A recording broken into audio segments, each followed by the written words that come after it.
Did you know months after Juice WRLD passed away, his girlfriend Ally Lotti went on Instagram live sharing, "You guys really think Juice passed from that? You're wrong, you are wrong, literally you are wrong. There's a lot of stuff you guys don't know." As the feds would then release their new official file documenting everything that happened to him, with a lot of new interesting details. As on December 8th, 2019, Juice WRLD alongside his girlfriend Ally, his filmer and security, were boarding onto a private jet and flying into Chicago. Juice WRLD and company were around 30 minutes late, but it also took the pilot an additional 30 minutes to even get the flight started, and everything felt very weird to Juice WRLD's friends. It was acting weird, the stewardess lady was acting weird, and I just felt something off. I got up to like, yo, we should leave. You know what I mean? I got up and walked to the door and then like, crazy, to see if the cars were still there, and I'm like, because I was gonna be like, yo, let's just go off this plane right now. Like, as according to the police, the pilot was the first one on the plane. He was awaiting Juice WRLD and his company to show up, but once they did and began boarding the jet, the pilot was able to smell narcotics. He then exited the plane to go call law enforcement, creating the massive setup on Juice WRLD at the airport. It's also what caused the 30-minute extra delay. On Juice WRLD's private jet, he had multiple illegal items, from 70 pounds of extracurricular items, all sealed into massive bags stuffed into suitcases. He had 2 firearms with high-capacity magazines, alongside multiple items that were in Ally Lotti's handbag. This made many blame the pilot for Juice WRLD's passing, including Ally Lotti herself. I've lost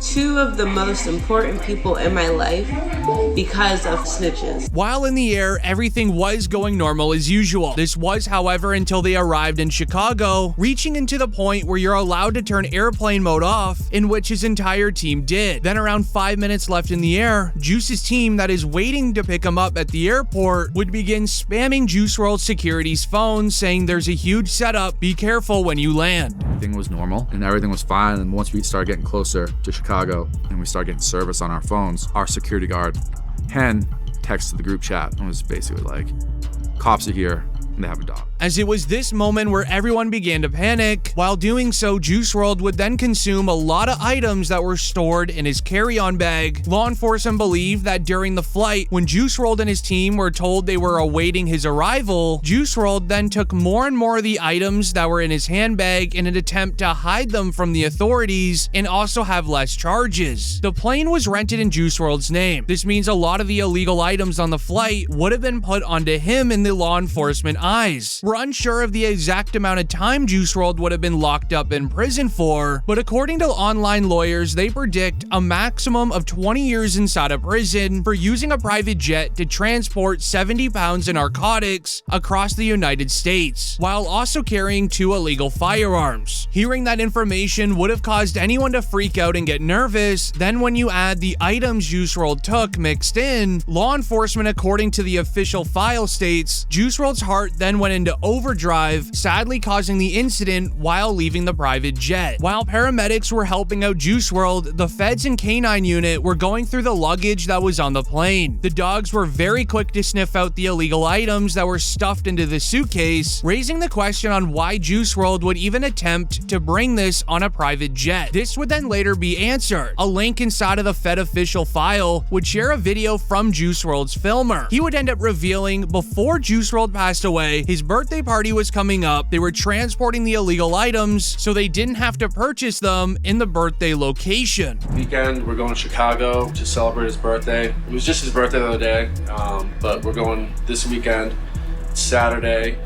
We're flying out there. We're gonna have a birthday party with his mom and family and friends and stuff like that from out there. So then 2 of the rapper's security guards were also arrested at the scene for firearms while inside of the airport. Later, Juice WRLD's photographer was also then arrested and booked. He was charged with a misdemeanor for a firearm violation. It's alleged that he actually took the hit for one of the firearms that were owned by a security or even owned by Juice. Then with the investigation in place, rapper Boosie would suggest the pilot of the plane was ultimately possibly responsible for the passing of Juice WRLD, referring to the pilot as a snitch. How did law enforcement know that Juice WRLD would be carrying several pounds of illegal narcotics on this plane? Did it have something to do with Ally Lotti's countless cases of trafficking charges, or was this all a setup for Juice WRLD to finally distance himself from the spotlight, as the feds would end up having a special page on their documents referring to Juice WRLD faking his passing? A tweet would share, "My goal is to get overly famous, shine for a couple of years, and then fake my passing." The truth was then finally revealed with the release of his new album, The Party Never Ends, and let me explain. It begins with Lil Bibby sharing on Instagram, "The GOAT, we party next week." This is a reference to the long-awaited The Party Never Ends album, as the rollouts began on December 16th, when Juice WRLD released the single Lace It featuring Eminem. As Benny would write on Instagram, "People always say like this song means a lot to me or that it changed my life when discussing a piece of music that they are listening to. Lace It truly gives that a new meaning to me because the day that we recorded was also the last time that I ever saw Juice. Every day that moment gets further away, and I would trade this or any other song we did just to have him back. I didn't think that I would be crying while writing this, but here we are. Jared, you are a talent that will never be matched. Your laugh and spirit are infectious. I'm gonna play this song so loud you can hear it in heaven tonight. We miss you." Benny would then also share this interview. This ends up connecting with the words that Benny shared about Juice WRLD in this interview.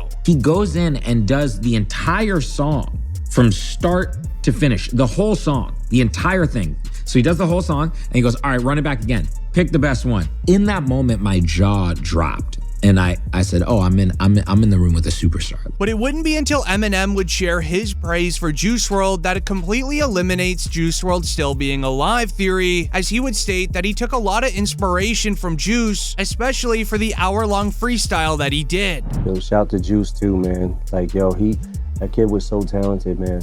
He, like, his freestyle he did on Westwood where he rapped for an hour, like, what the? That's the that we used to try to do at the hip-hop shop. He would then even follow it up by sharing this important message. To be so young, he like mastered that so quickly. Like his potential was so off the chart. But here's where it gets very interesting, as there would be an exclusive footage of Juice WRLD shared during Juice WRLD Fest that Ally Lotti really did not want released. You got the footwork. Like you. Straight grip, bro. Yes.